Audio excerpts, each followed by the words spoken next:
Welcome to Go Figure. My name is Makarim, CEO and founder of Gojek, Southeast Asia's first super app.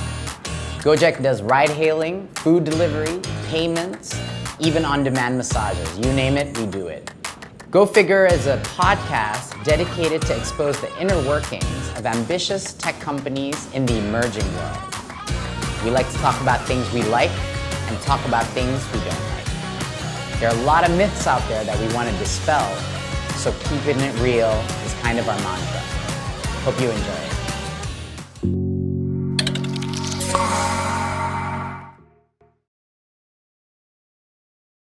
Hey guys, welcome to Go Figure.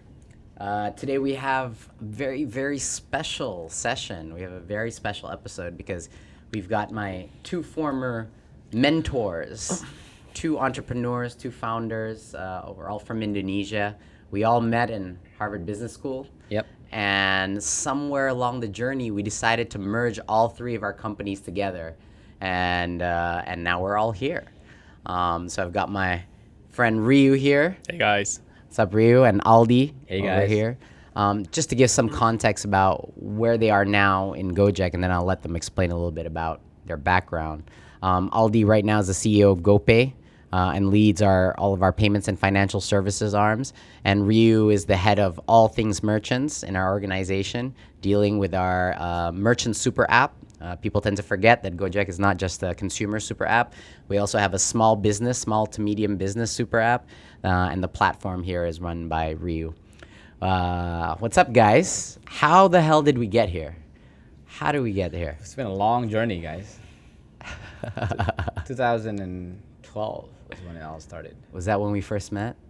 No, we met in 2000. No, we met in 2000. No, we actually started earlier. We met in 2008. Oh, yeah, briefly. Huh. Okay, Yes. so I met you guys in 2011, right? Okay. Sorry, 2010. 2010. So I met you guys in 2010 when I got into school. Yeah, I met him. We met in 2008, the first year of school. There's only 2 Indonesians in the class. That's right. So I found you. Yes. Being the other Indonesian. 2009 or 2008, dude? 2009, man. 2009. Sorry, yeah, 2009. yes. 2009. 2009. Wow. Aldi can do math. That's And, and what? very important, as the CEO of GoPay. Yeah. Hey man, I mean, you're the self-proclaimed best Excel guy in the company. pretty Yeah, good, man. I mean, your private equity background. Why don't you talk a little bit about your backgrounds? Like, tell us the elevator pitch of your background. So I'm half Japanese, half Indonesian. My mother is Japanese. I speak fluent Japanese because of that.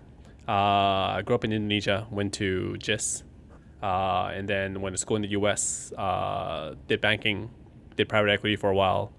That's actually, that's my affiliation with North Star, because I went to work for a company called TPG Capital. Ah, okay. And then And North Star is our first investor. Your first investor, One of their right. arms was our first investor. right. So I saw, so I met Patrick Waluyo back in 2007.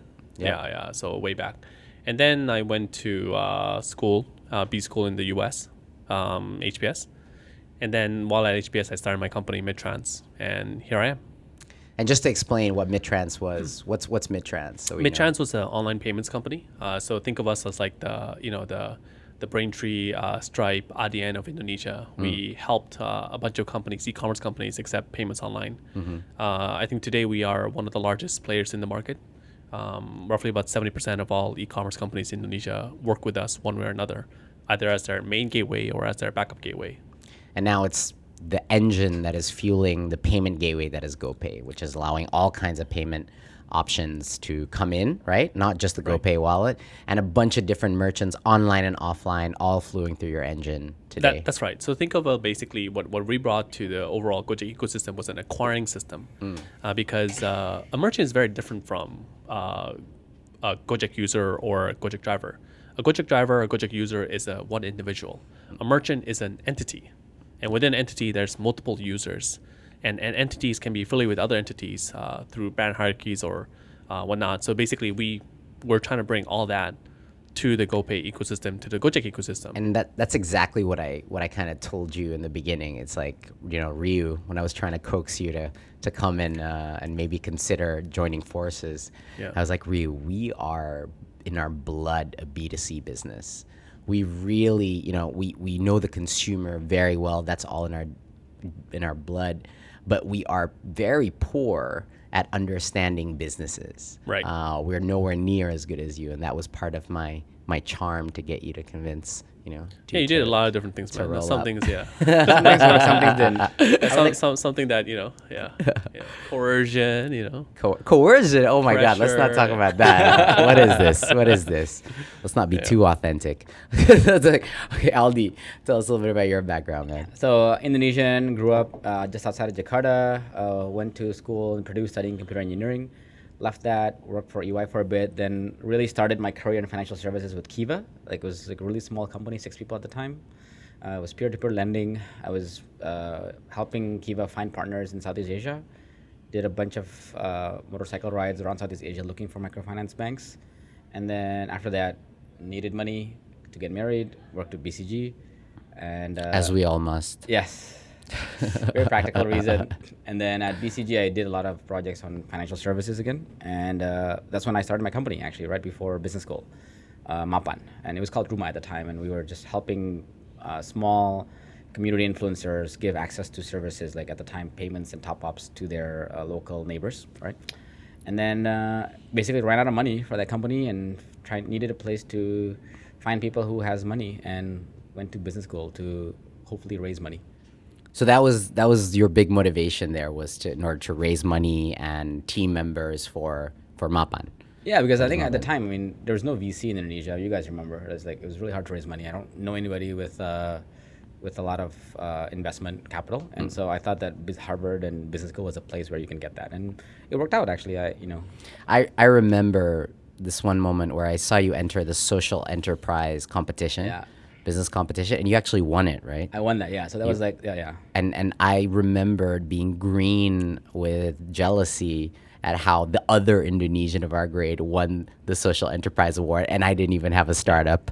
'Cause there's only, I think, HBS, like, there was only 2 Indonesian your year. Yeah. Yes. And there's 2 Indonesian my year. That's right. That's right. So it was me and this other guy called Salomo, Yes. Who's our regulator now? who's a regulator right Yes. now. the works central for bank. BI. Central Bank. Yeah. Central Bank, yeah. And then there was Rika Crisanto, who's, she has a very, very deep roots to Indonesia, but I think she was there also. I think so. Maybe you could say we had 3 Indonesians my year. Why are we so underrepresented in HBS given our population? I don't know, man. How'd you bullshit your way through getting into HBS, man? Well, very creatively. Very creatively. Yeah. So I guess there was a big gang of Southeast Asians as well when we were there. But It was not, small, not so dude. big. It was a pretty It was small gang, I right? think when I think about like Southeast Asia and where I struggled when I was applying for business school is the fact that I didn't really have. I was very fortunate. I worked for a private equity firm that went to business school that were able to mentor me to essentially write the right application, say the right things during the interviews. And I'm not sure if most people have that, that access. I mean, also a lot of it is just financial, right? I mean, like not many people here know that business school actually has financial aid. If you do, if you do well, and that you can actually afford to go there, and the application process, a lot of people find daunting, right? How'd you end up in business school, Nadim? For me, my reasons were very, very simple. I was getting a little bit tired of consulting, and I relished the idea of a 2-year vacation in which I could figure out what to do. I mean, I wish I had a better answer, but that was really... I agree, man. The first things I bought when I got in was a 42-inch TV and a Sony PlayStation 4. And the latest Final Fantasy. But wait, yeah. But wait a minute. So wait, did you start your company right before HBS or during HBS? During HBS. During HBS. Aldi, when did you start your company? Right before. And then what have you, Dim? So you actually took the biggest risk, Aldi, out of all of us. You actually had a company set up and then left for 2 years, whereas we at least just came from the professional world and just wanted to see what was up. Yeah, I mean, I had to find a temporary replacement. Remember Budiman, right? Yeah. And so it was tough, right? But at the same time, my company was kind of getting stuck because I wasn't able to get capital to grow, right? And I felt, honestly, struggling, balancing between the company that I was founding and BCG was tough, right? And so I thought that, business school was a vacation as well. I played soccer constantly, basically, the whole time.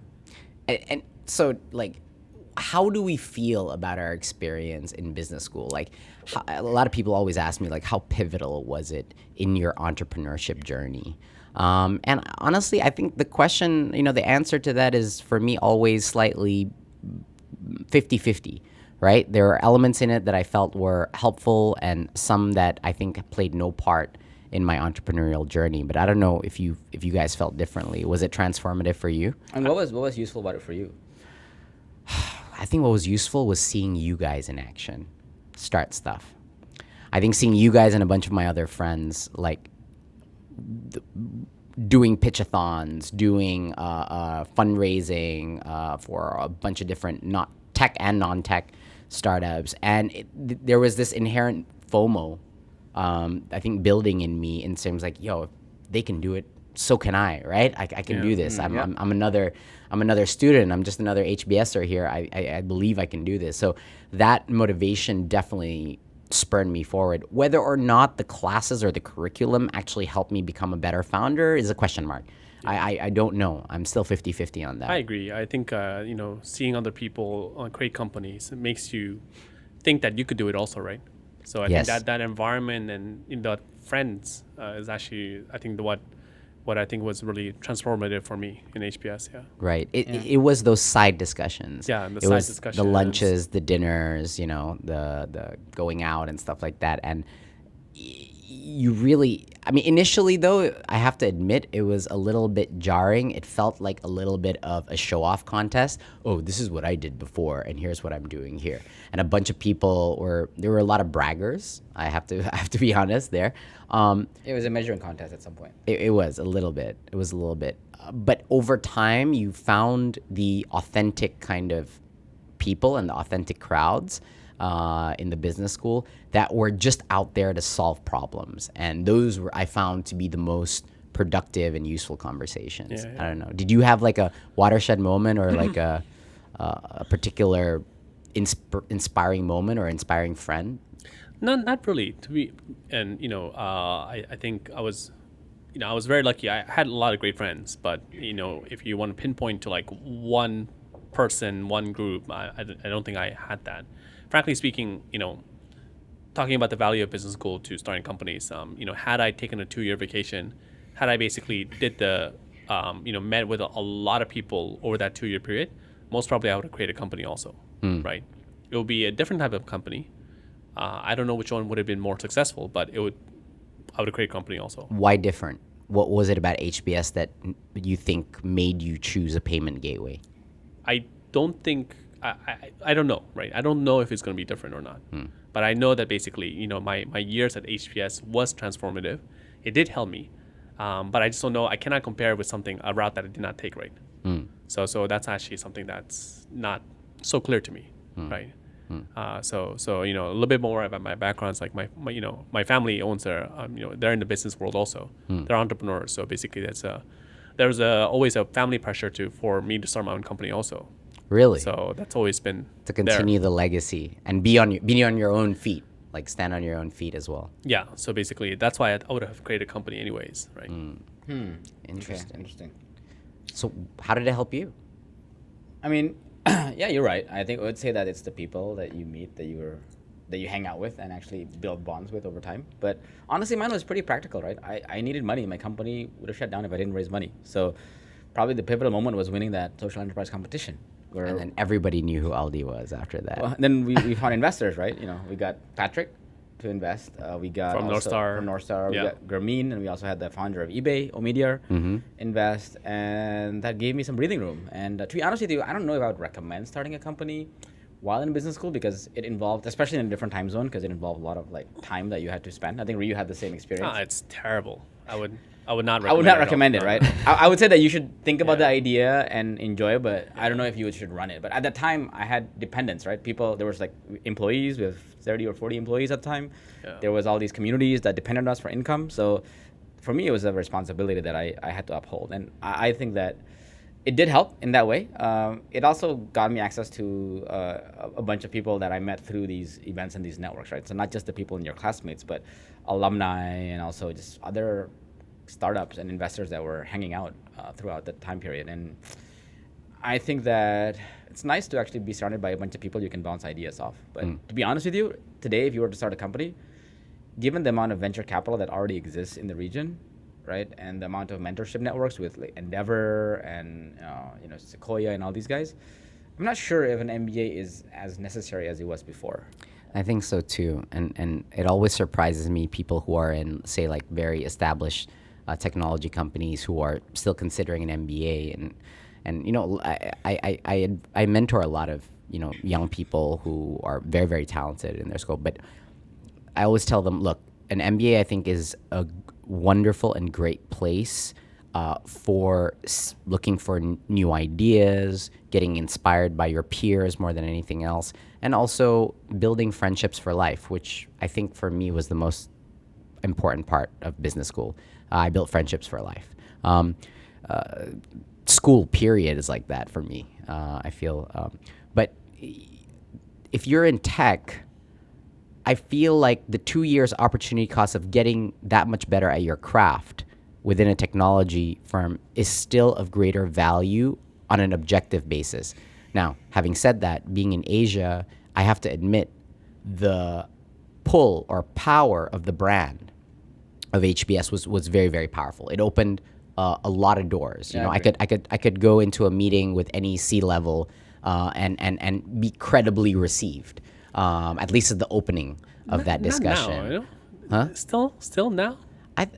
What you mean in general? Well, I mean, like, Nowadays, it depends, right? Well, really, I mean, I if your company is worth of, if you're a unicorn company, then yeah, you don't need the MBA. But I think that if you're just starting out, I do think that in Asia in particular, the brand does matter, right? I think more in Asia.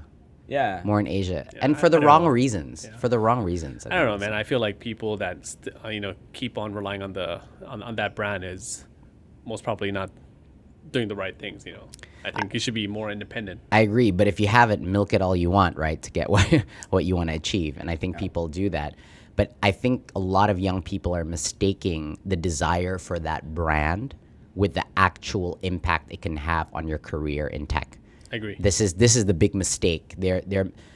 When I drill down, and a lot of these young people who say, I want to go an MBA and I want to go to a top MBA program, the root cause of that desire very often comes out to a reflection that on paper, I feel like I'm not good enough on paper. I need some bells and whistles. I need garnish. I need what do you call it? I need badges of validation. So, tech is littered with all kinds of very successful, insecure people. I was one of them, and I think that it's okay to have that, but you have to be honest about it. You have to be honest that that's what I want. I want the badge. Because if you go there lying to yourself, thinking that it's going to make me a much better tech entrepreneur, that's not true. That is not true. The best way to actually learn how to be an entrepreneur is by either jumping in or learning in another technology company, specifically about tech startups. Let's talk about our journeys. Let's talk next thing about what you did. Wait, can I add one more thing on this MBA Sure, thing? sure. 'Cause I actually think that we skipped one thing, which I actually think that taking a 2-year vacation or sabbatical is actually not a bad reason. It's not. Like, there's many times in your life, like, okay, this is my third kind of tech startup, right? Kiva, I saw scale, and then Mapan, I saw scale, and then now GoPay and Gojek is scaling. I feel like, yes, you do learn a lot more in those 2 years or those 2 or 3 years in those roles in those tech companies, but taking a 2-year break is not necessarily something that is bad, right? You do need that in your life, and being able to meet people from not just your region, but all over the world, it is useful. So Yeah. I wouldn't discount that. But if your goal is to learn and actually how to build a company, I would say that joining a high growth company is probably the fastest and most effective way. Yeah. Because you see all the problems, right? Even though you're not in the driving seat yet. But It is. It's a very specific domain too. But I want to go to Ryu's point Yeah, I about agree. how we all kind of got together and met, and halfway through the first year, I could see you guys already well into you've already started your own company, Aldi. Ryu, you were just about to, but you had a really strong idea of what you wanted to build. And I was kind of, I felt a little left behind, but I want to say that, watching you guys in action truly inspired me to not want to fall behind. So there was a slight competitive element to it, But at the same time, when I did decide to go for it, you guys were also the guys that told me like, what the hell are you doing working in these other companies? You know, even though no one was funding Gojek, you should do this full time, because that's how you get funding for Gojek, by doing something full time. You remember that that drinks that we had in 2014? It was the early part of 2014. Yes. Yeah. It was at, where was that? In SABD. SABD, Beer hall. Yeah, I remember Beer that. hall. Yeah. And then it was us three. We were drinking. And then we asked. I think I said, both of us said to you, Nadeem, it's like, what are you doing? I was really upset about it. Because you were at Kartuku at the time. Yeah, I was Kartuku, working in another company that we also ended up acquiring. Yeah, and then I think what you said to us is like, well, would you fund me? And we said, yes, we'll fund you if you do Gojek full time. Full time, yeah. But then you're like, no. Would you fund me now and then I'll go full time? Like, what? It's like, no, because look, we always believed in you, man. Like I think at that time we were just trying to push you, but I think at the time you were still unsure about making the jump. But thank God you didn't take a lot of our advices, dude. Like for example, I gave you advice that you shouldn't you should have a full-time driver instead of outsourcing it. That's right. I remember that. I'm so glad you didn't take that advice. I feel like your drivers should be all full-time. Yeah, salary. no, I remember that. Said that. Oh my God, yeah. But yeah, I think for me, like one memorable moment was actually when you helped me raise money that summer. Yes, I remember that. 2010. 2010. The internship, right? He was looking for an internship, and I was. I was your intern. So for those of you who don't know, my summer of internship where I actually started Gojek, I was interning at Aldi's startup. Yeah, he was my best performing alumni, basically. I certainly hope so. No, but you helped me, right? And that summer we were pitching together, right? And we met a lot of people, and I think that's when you started to look at motorcycles. And I remember you coming to the office and having these pictures of motorcycles and you guys in motorcycles and uniforms. Yeah. And saying, hey, how about this, right? Should I do this? Which is actually distracting me, because that's not what you hired me as an intern to do. But you did raise the money, so we did raise the money. We did, and so I fulfilled my KPI for the summer. And the best paying internship as well. But being in Ruma at the time, it was called Ruma. What it impressed upon me is that, hold on a second. So the one realization I learned from you and from your organization was this moment of clarity when, actually, the bottom of the pyramid can be a deeply productive sector. Yeah. And they are also at the same time the most underlooked sector in Indonesia, and I think in a lot of different countries. And that's what got me digging, like, there was this Peter Thiel's book 0 to 1, and saying like there's this term about all great companies began with a secret, right? And I always felt that the secret that we had in Gojek was the belief in the productivity of these drivers in the informal sector, and no one else believed that, right? And so working for Aldi, and you've been always a very charismatic person, and telling me how all these mothers in the villages and the rural parts of Indonesia became the kind of the financial backbone of the entire economy. That's what got me thinking. It's like, well, what about Ojeks, right? What about Ojeks? And so I thought what was really unique about that was you guys were not just my, kind of role models, my competition, and my business partners. You were also my friends. And that friendship, I think, is something that a lot of founding stories don't talk about as much, right? Trusted friends that actually push you and tell you sometimes what you need to hear instead of what you'd like to hear. And I just want to say thank you to you guys for always doing that, and look at where we are now. No, thank you, man, as well. I mean, remember when we had that office together in Chiasam? Yes. So yes. after You were upstairs. You were downstairs. No, I was upstairs. You were downstairs. Yes, we were downstairs first. And then I think so. We were looking. Initially it was a kindergarten that we renovated. Yes. And it was very clear that I was very frugal or cheap. And you had decorated your office, with like I think cheap is the right word. I don't think frugal correctly describes you. So I bought like a desk from I felt so sorry for everyone that was working there. I've been there, dude. It was horrible, D. I know. It's like, but listen to your friends. No, I know. And you gave me feedback, and you're like, Aldi, like, this place is shit. Right? Like, you got to buy actual chairs, because I bought elementary school chairs because it was cheap on sale. And so little things like that actually mattered, right? So Yeah, that was really interesting. I know I said it subtly to him. It's like, maybe you want to consider upgrading your office furniture.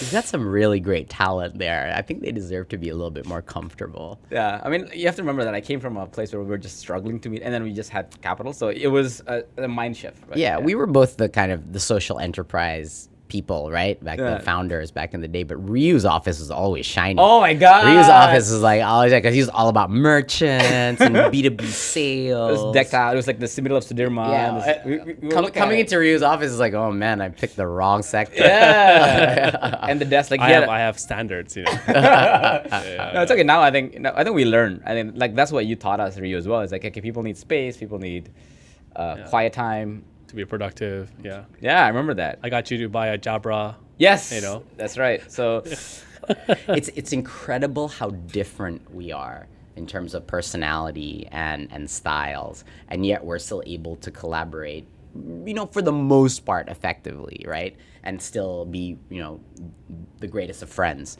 But Ryu, your impact to the organization and your impact to me personally, if Aldi is the accelerator, like you are the brake, right? You are the brake. You are the person who says, wait a minute, that's all fun and great. And we can do that. But have you thought about the downsides, right? Yeah.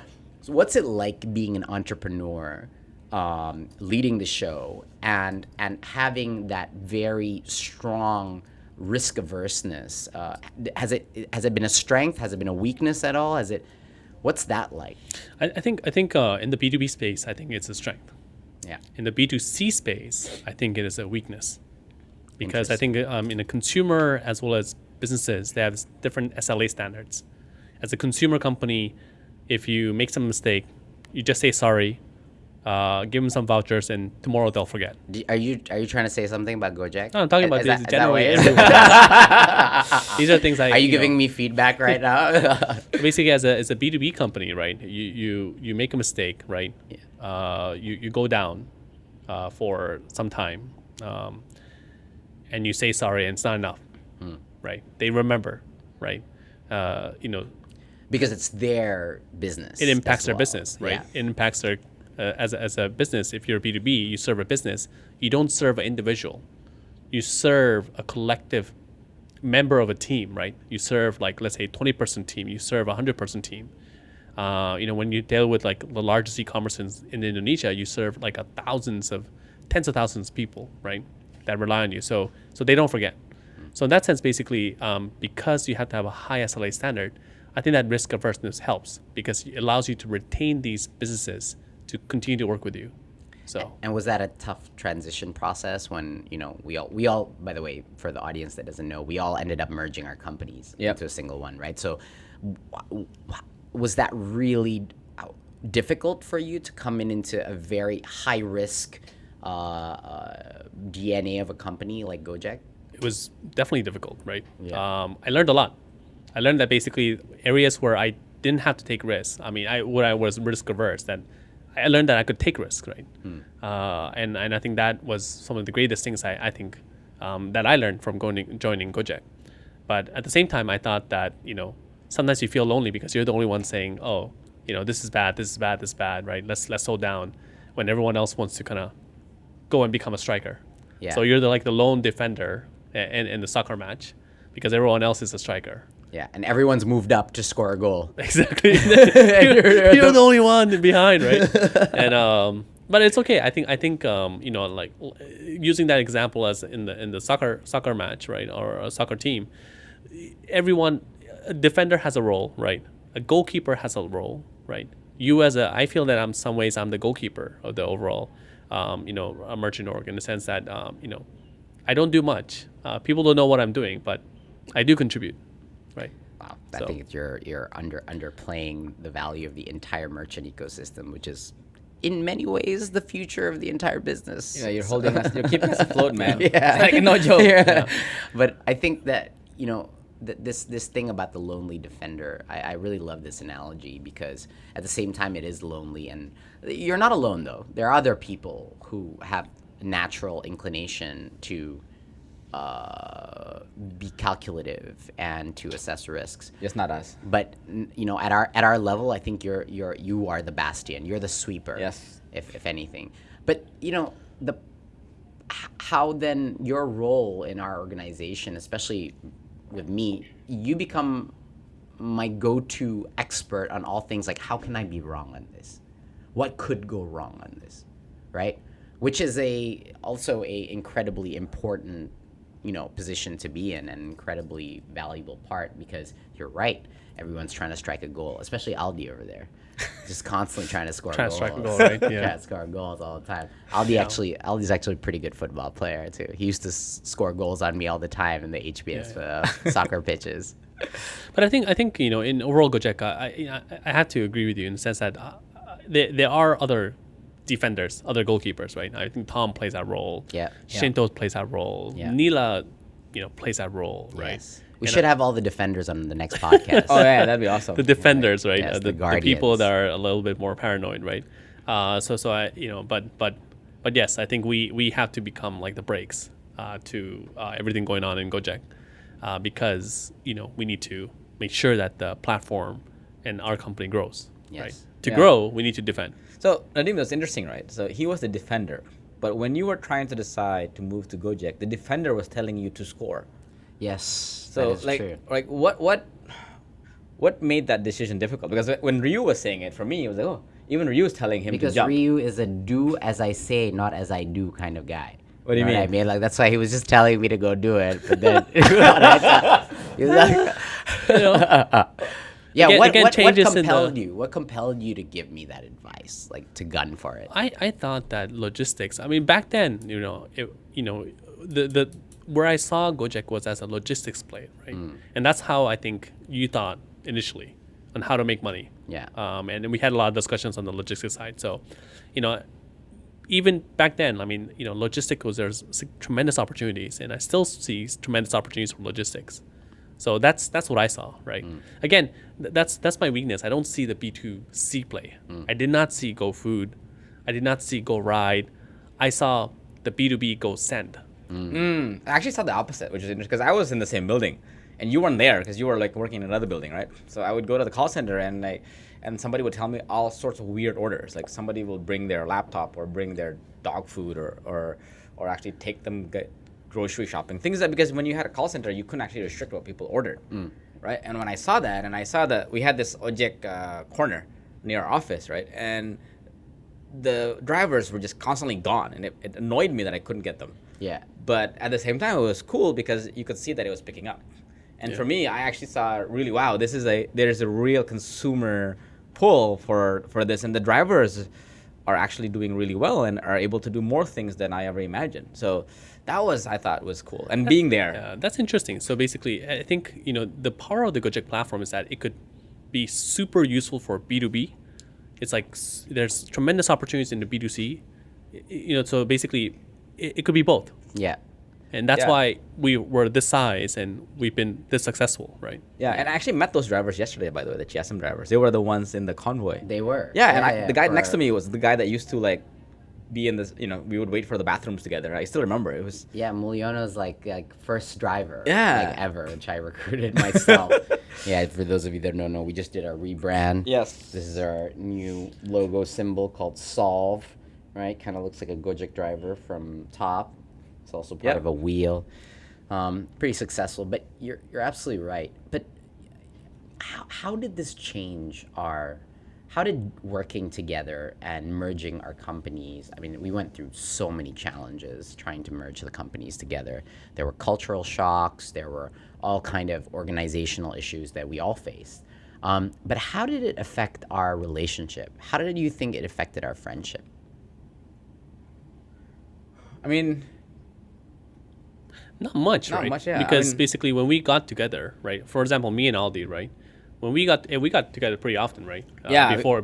yeah, because I think at the end of the day, it was really lonely as a founder. Yeah. And all we did when we got together was talk about work. But then it was as two separate companies. We sound really boring. Ruma yeah. as a Midtrans, and we talked about how, Challenges we're challenges having. we're having, right? And today, basically, when we meet together casually, we talk about work. Gee, man, in our discussions, when we got together, right, when we were at that beer hall and three of us in 2014, we talked about Work. Yeah. Right. So basically, it is our passion. Today we talk about work. Yeah. Right. I mean, and the thing is, like, when you're... But does it change when we're all in the same boat now? I think the thing is, Gojek is big enough that everybody has their own different problems to solve.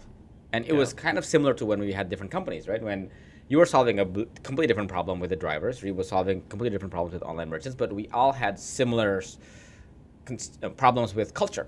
For example, like, how do we recruit people? How do we recruit talent? We talked about how should we just start an academy for engineers, because it's really hard to find, really great talent at the price that we could afford at the time, right? Yeah. And we talked about how we could scale up. We talked about finding office buildings and issues with potential regulators and partners. So we had a lot of different problems that we are having today.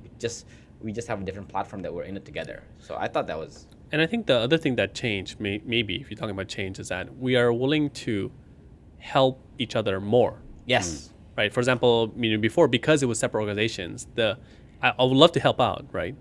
But there was a limit to how much I could help out. Yeah. Right. Because there were three separate orgs, right? But now, right, as we are together as one, the willingness to help out is significantly more. Yeah. So I think we work as a team. And we should talk about how the process of how this happened, right? Because that, I think, was a really interesting process of how we ended up. We were talking separately, right? I was talking to you, and then I was talking to you separately, and then some way along the line, you guys started talking to each other and conspiring against me. That's right. So yeah. How did that happen? Who'd you talk with first? Is it me or is it? I think Aldi? you first. Yeah. Him first, because I remember you guys this. were already working together. Yeah, I remember this. Yeah. And then I think So back tell us then, the story, Ryu. back then, basically, I think you were thinking about growing pay, Yeah. and you approached me about basically running pay. Yeah. And then I had a lot of doubts because I knew pay was a B2C. Yes. It's a payment method, Yes. right? And you were B2B. I was B2B. I said, Dim, there's a better person out there that could potentially be the CEO of this. That's right. And then It you're was like, you that put the idea yeah. of Aldi. No. You said that. Don't worry. my Don't head. worry. No. What you said is like, I said, Ryu, don't worry. I'm already thinking about something to do with Aldi. Okay. Yes, that's right. And then you came to me and started talking about this super app where everything together could be one in Indonesia. And I thought, okay, that's an interesting idea. And I was just selling back then. I never thought it would actually become a reality. No, but you said this guy, Baxter, actually said it, right? And I remember that you guys just got the license. And just at the time, Ruma was already starting to get into financial services. That's right. Right. We actually had a license to do a branchless banking pilot to actually help people get savings for the villages. So 10 cents a day gets your kid to college, right? And I remember, I think one of the things, the first moment where it hit me was when we had that. So when there's one of the ladies came to one of our gatherings for the savings, and she said she couldn't save anymore, and I thought about, and she said she wanted to be a Gojek driver. Yeah. And at the time, it was really hard for people to get in because there was such demand to become a driver. Yeah. And we were meeting at an event in Sahid Jaya Hotel for an MOE event. Oh yeah. And we made a video and saying, "Hey, Miss Apia, welcome to Gojek. Congratulations." We let her into We let the her into Gojek, fam. right? Oh yeah, so she could compound her income. Exactly. That was amazing. And because she didn't have a husband or lost her husband at the time, and she didn't have any income, and she said that she could only make money by driving a motorbike. And Was that like November 2016? yeah. Yeah, around there, right? Yeah, November 2016. And then I think we decided, because I saw what happened was because Mapan was solving the other side of the problem, which is savings. Like, how do you reduce spending, right? But I didn't help so much with how do you earn income. Yeah. And all of the Arisan leaders in Mapan were all women, and so how do we help them earn income? And we did a pilot in Jogja, where the husbands were Gojek drivers and the wives were Arisan leaders, right? Yes. And I remember, because you didn't even go to that one, you sent Andre as usual to. And then the household income just like blew up. It was right? And 10x. they almost instantly joined the middle class. I remember that. That was the point where I realized, like, this is a powerful combination.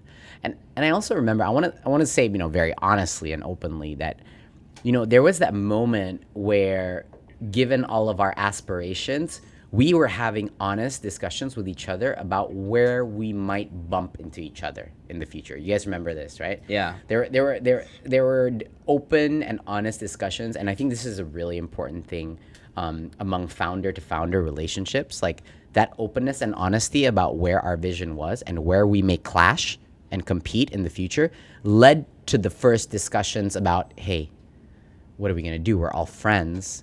We're all have a very similar vision about empowering Indonesia through technology and empowering the bottom of the pyramid as well as small businesses. What are we doing? Should we go and grow our own and end up bumping into each other and competing with each other? Or should we just form an alliance and you know, fight this battle against the old way of doing things together? Well, I think, look, I'd like to caveat that there's nothing wrong with competition, right? Competition, you know, at a certain level is healthy, right? But I think where we basically kind of agreed is that, hey, look, if we cooperate together, we could achieve our goals, our respective goals, faster. Yeah. Right. It was more about, you know, that collaboration will make our will allow our constituents, whether it be the merchants, consumers, the drivers, achieve their goals faster. Right. As we work together as a team. Right. So I think that was the thing that made me excited about joining Gojek. Yeah, and honestly, it was just, we all have, at some point in our lives, worked together, right? I worked with you on a tech conference. Yeah. Boost Asia, 2012. 2012, right? That Yeah. was the first tech conference in Indonesia. And so, okay, I know I can work with this guy. And we talked about starting. We worked together, obviously, right? And so I knew that we could work together. And we always trying to figure out a way to work together, but couldn't figure it out. And I think when you were able to raise a bunch of money, and You're welcome. yeah, thank you, and grow, we had this opportunity. So, but to be honest with you, I don't think it was an easy decision. I think Ryu kind of, as the most risk-averse guy, held on for a long time. Yeah. And then you guys had a discussion. Tell me about that discussion. Yeah, so I remember. What was that I'll never discussion? forget this. Right. So I was in Bali. I was like trying to figure this out, taking a holiday. I was surfing, and I just got out of the water, and I think you called me, and we were talking about, hey, did you hear? I just got the offer to join together, and apparently you had the same offer. Yeah. I don't think I knew at the time. It was one of my first moments, and we had discussed this for a while, and then at some point in the conversation, we were talking about, but it's like high risk, it's like really fast. It's like we were much more kind of conservative in raising money, and at some point I said, I think it was me or you jump, I jump. You said that. I said that, right? You said that, I said, yeah. you jump, I jump. It was a Titanic moment. Yeah, it was a Titanic moment between the two of us. Wait.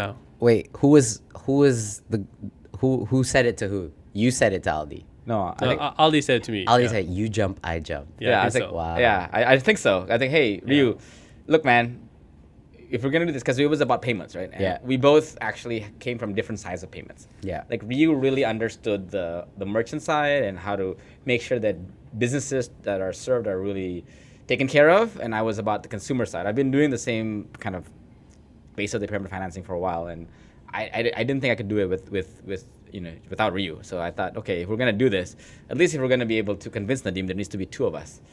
And so I said, you jump, I jump. And That's so sweet, guys. yeah. Thank you for reinforcing each other. And honestly, all jokes aside, I don't think we would be here in any shape or form where Gojek is today without your organizations coming in and just taking over some of the most important chunks of the organization. I think we would have been still struggling today to find different, both organizational capabilities and especially you guys as leaders to be able to, stop me from making the dumbest mistakes I would have made. But You think so, dude? I think that the Gojek platform is strong enough that it would have gotten to where it is today without us. But it would just taken a little bit longer. A lot longer. A lot longer. And that was, that took a lot of thinking, because at that time I had by far the most number of high qualified engineers because I had the most funding. Yep. Right at the time. And so, I could have very easily had the hubris of thinking, why don't I just build this myself? Right? Why don't I build these capabilities? But that's where the trust and the friendship kicks in, and understanding that, hold on a second, just because you can do it doesn't mean that you will be successful to do it. And Gojek at that time kept on succeeding at doing things on its own. So we could have very easily run into that pattern of like, oh, I'll just do everything myself. But, we kind of stopped ourselves and said, hold on a second. Payments is a totally different ballgame, right? Merchants and payments is a totally different ballgame. This is a ballgame where the margin of error is very, very thin. This is where the regulatory structure and the thought process of rollout and MVP is completely different to ride hailing or food delivery. And when I began to realize that, there was also this other element that came on, which was at that stage, I had a couple of co-founders in Gojek, but as you all know, being a founder in many ways, starting a company from zero is one of the most lonely jobs in the world. And I don't exactly know why, but that cliche is very, very true. You get really lonely because it seems like the buck always has to end with you. And so the ability to have two other superstar founders come on board and be able to spar and just get emotional support, even not the sparring part, but just to be able to empathize and say, hey, I got you, man. I got your back. I know what you're feeling. It was massive for me. It was massive. I instantly felt that I wasn't alone when you guys came on board, and I felt like I was not, even though I had an amazing team, but having other people who built something from scratch was really transformational for me. And a lot of people do not factor that in the whole, startup and founding story enough. The amount of emotional support that you have through this is one of the highest variables that will lead to either success or failure, right? I don't know if you guys felt the same, but I felt like I wasn't alone anymore, and I could spar. I agree. Ryu, what was your hardest moment before Gojek? Like, when did you feel you had just a really shitty year or month? September 17, 2016. What happened?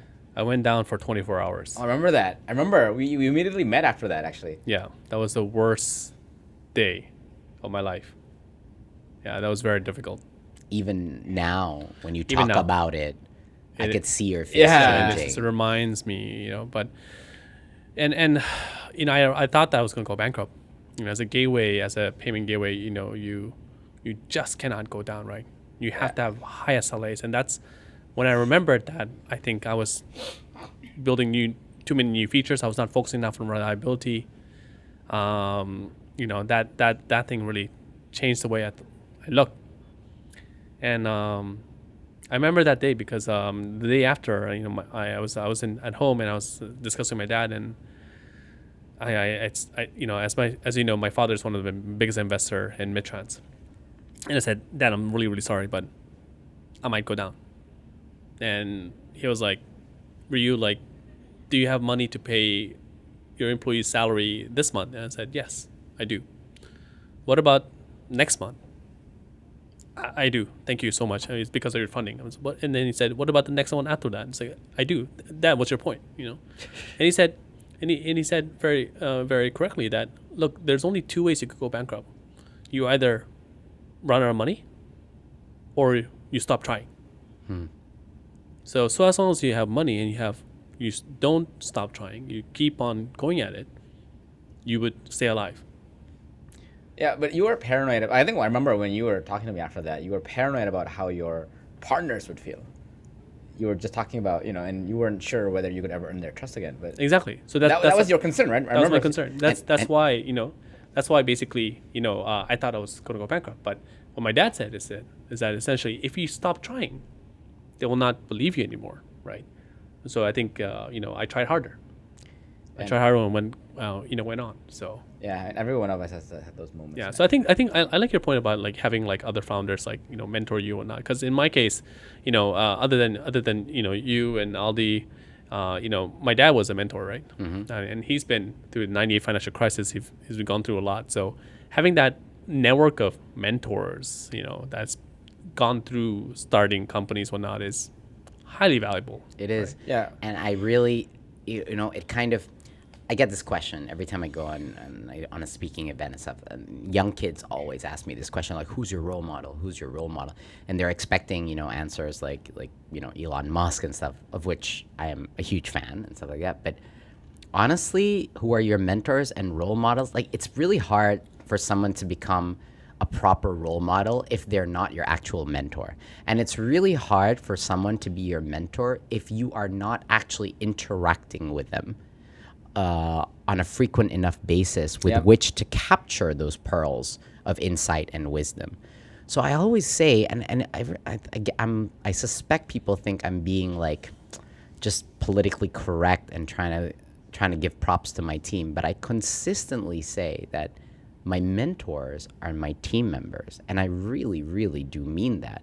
And those are the people that I learn from the most, and I'm just being honest about that. Like, I don't think it's very helpful to have a mentor that you've never ever spoken to or a role model that you've never spoken to. And so, those interactions, hearing your crazy stories and hearing your, stories of crisis, they helped me get through mine.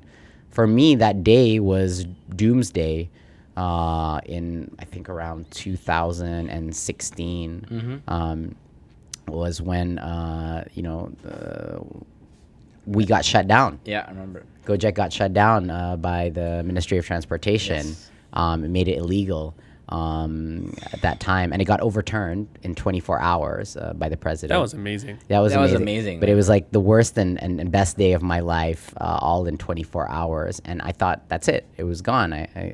The thing that stuck to my head was not, it's like, oh my God. I think at that time we had, 200,000 drivers on the platform. Sometimes I'm not exactly sure, but I'm like, what are they going to do? What are they going to do? This is their job. This is their income. Like, oh my God, like, what do we do? And yeah. And so who gave you that, who gave you the advice? Like in my case, the 24 hours, my worst 24 hours, I think my dad gave me a lot of advice. Who was the one that gave you advice during that worst 24 hours of your life? We opened a war room in my house. I couldn't even go to the office. It was just like, I was too stressed. I had to be in my comfort zone. So I invited everyone into my house and we opened a war room. And then I just said, okay, everyone, let's find out what the solution could be. Call up everyone you think matters and find out what we should do right now. So everyone was just like taking calls, and everyone was calling important people in government, our investors, etc., and asking everything. And then turns out nothing we did actually did anything. The president was the one that overturned it because Save Gojek became the highest trending topic, I think, on Twitter. I'm pretty sure it was not just Twitter, Southeast Asia. I'm pretty sure it went like a little global because we were one of the biggest Twitter users in the world.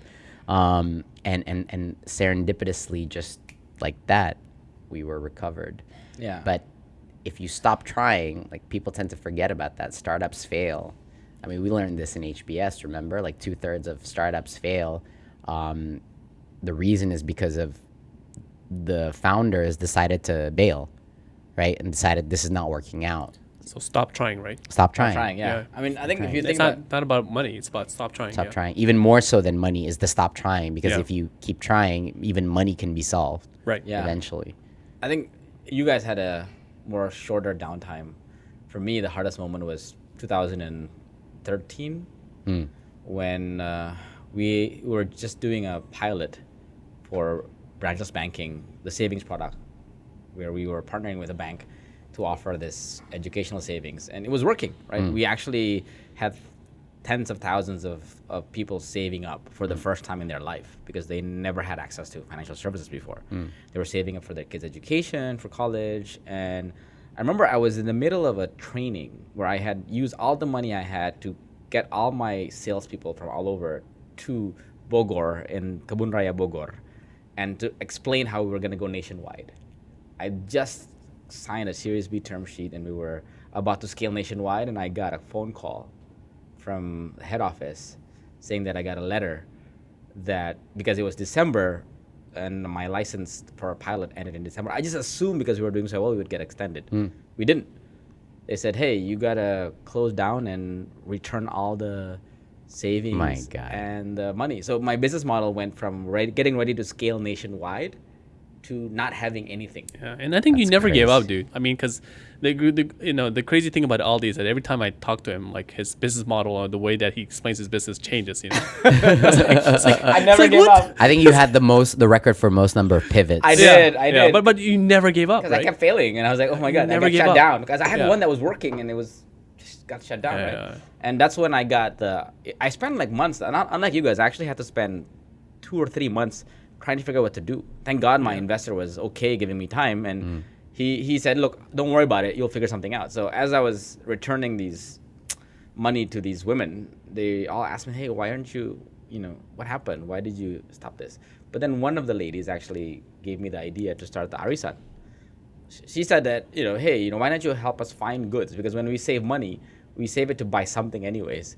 So why don't you help us save up to buy some goods using the rotating savings account? And that's ended up being the winning model. So from this failure, after 3 months of just wandering around and feeling helpless, to be honest with you, trying to figure out what to do next, I got the idea from one of our leaders. So she was my emotional support. She said that if you just keep trying, and we did, and that now Pasti ada jalan. pasti ada jalan. jalan. Well Right. done. Well played. That's our new tagline from our Gojek? rebranding. Yeah. Yeah. I think that's why it resonates so well with Pasti a lot ada of people jalan. within Gojek, right? Yeah. Because I think it's not only us that went through significant pains where we thought we were going to give up or not, but we never did.